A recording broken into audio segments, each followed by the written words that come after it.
You think about Italian food, rich, meaty pasta and creamy cheeses and sauces come to mind. But Tara Punzone has been serving up plant-based Italian classics for years. She's the owner of Pura Vita in West Hollywood, and now she's sharing her recipes in a brand new cookbook. It's called Vegana Italiana. I love that. Hi, Vegana. Tara. Hi. Welcome to the show. This cookbook looks so beautiful. You've already got Jamie at work, but tell us Yes. about the cookbook first. I'm excited for this. Okay, so we've been open for 7 years in Pura Vita.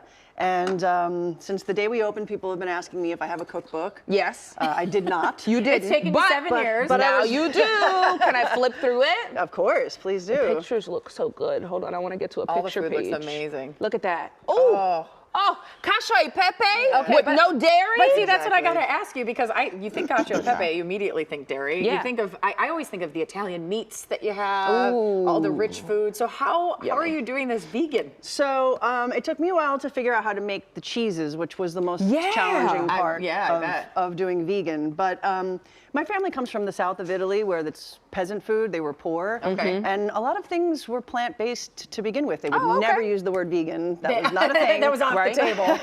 But it was surprisingly easy to convert a lot of my family's Really? recipes. Okay, so what are we making today? You've got Jamie hard at work over here. I'm going to have you start building the pesto dish. Yes, you could put the tomatoes in. Ooh, look at that sizzle. Should I do this? Yeah, I'll do this. What do you want me to do? So this is just how you make the pesto. So it starts with the basil. Throw some, the whole thing? Jam it in there. We just made basil pesto at our house.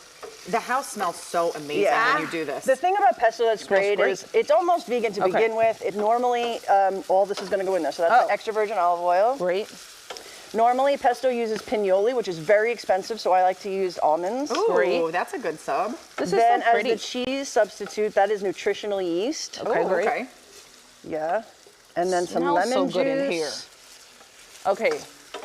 This is fresh garlic cloves. Okay. And are the same recipes in the book where you're serving over at the restaurant?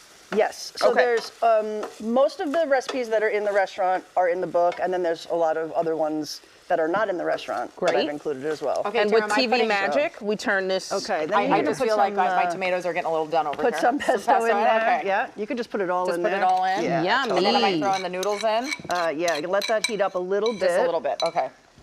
This is so great. To the noodles. Do you get pushback from turning rich Italian dishes into something vegan? In the beginning, I certainly heard a lot of criticism. People were confused. Isn't it so easy when people hate on stuff? People were confused by it, but the reality is that it's just really, really good Italian food that happens to be vegan. I love that. We kind of don't emphasize that part because we don't want to scare anybody away. Right. But we want to continue to not hurt animals or the environment. Great. Well, they say if you replace just even if you're a meat eater, but you go and you have a vegan dish just once a week. See, that's what I do. I just play vegan some days. Yeah. You don't have to. People think that they have to like overcommit to something too. Exactly. Even if you just do it for a few meals, that's what this book is for. It's for families. It's for people who don't have the opportunity to come to Pura Vita in West Hollywood and be able to cook for their families and try something new. I love it. And the idea behind the book was basically that, I'm really attached to my heritage. Yeah, I love being Italian American. I'm very proud of my culture.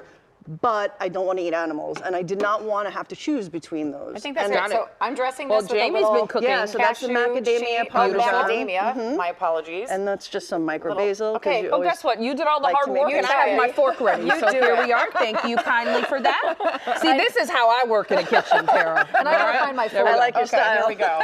I'm in next. Wait, that's so good. Tara, thank you so much for being here. This is great. Oh my God, thank you so much for having me. This is amazing. I can't wait to try everything on the You can't leave without eating the tiramisu. Because you can meet Tara tomorrow night at Book Soup, one of my favorite bookstores in West Hollywood, where she'll be signing her new cookbook. If you can't make it to that, she'll be at Barnes & Noble at the Grove, my second favorite bookstore, on Friday, October 24th.